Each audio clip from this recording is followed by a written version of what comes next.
Hi, Chani Monaker, developmental audiologist here, bringing you hacks, tips, tidbits, and inspiration to help you facilitate development and optimal learning. Today, I'm going to talk about the vestibular system. If you're saying, the what? Then you need to see this. When you were in school, you learned about your 5 senses: hearing, seeing, tasting, smelling, and touching, in case you forgot. Unfortunately, you learned that these were all your senses, and this misinformation has left you lacking some very important information. Well, today we're going to fix some of that by introducing you to sense number 6 of 7. The vestibular system is responsible for your sense of balance. It is housed in the ear and made up of 3 semicircular canals that are filled with fluid. The vestibular system is the system that you are not conscious of and only become aware of when there is a disturbance. For example, feeling dizzy, also known as vertigo, loss of balance, motion sickness, etc. Your vestibular system tells you about your steadiness and motion. This tells you where in space you are and helps you navigate that space. This overlooked sense is very important as it actually ties together your main senses. For instance, motion sickness is a mismatch between the vestibular, proprioceptive, the other sense you didn't probably learn about, and visual systems, causing upheaval. A person who needs to watch their feet and or hold the railing as they navigate stairs, or someone who bumps into people and things as they walk, is also displaying a disorder of this delicate system. So how does it work and what can you do? As I mentioned, the semicircular canals are filled with fluid.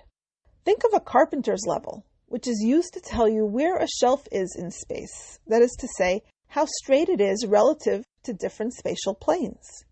You read the movement of the fluid to know how to reposition the shelf to achieve your desired position.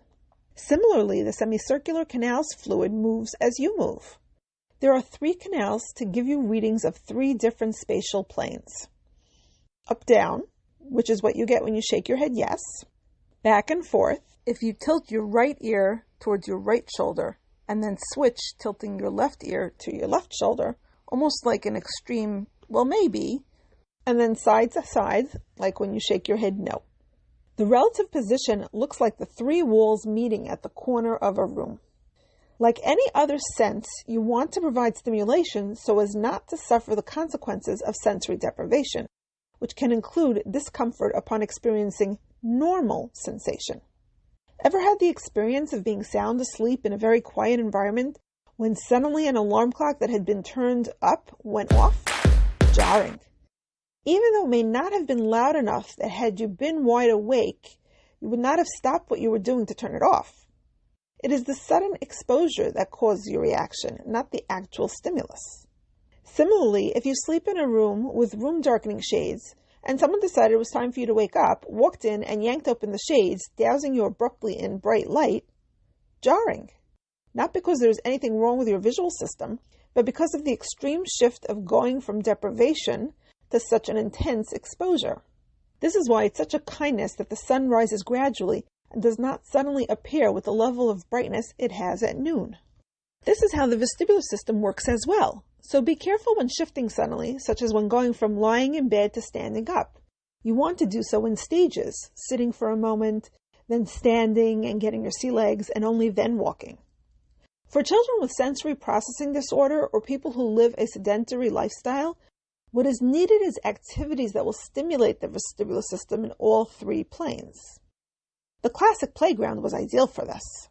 You had the swing that went back and forth, the slide and seesaw that gave you up and down input, and finally the merry-go-round. Just be sure to switch directions in middle. With classic playgrounds a thing of the past for a variety of reasons, you will need to get creative in finding opportunities to feed all 3 planes. But the next time Dad wants to roughhouse with the kids and swing them around, make sure there's nothing in the way. Tell him to swing Junior up and down and then side to side and then back and forth, and cover your eyes. Exercises such as yoga and Pilates are all about changing your position and are also a good option. You can also pretend to be a variety of animals. Just pick ones that will have you switching planes. For example, going from a wriggling snakefish alligator that's laying on the floor, turning your head as you wiggle, to an eating elephant or giraffe that's pulling leaves off the tree way up high and then grass off the ground down low. to a hopping bunny or frog, and so on.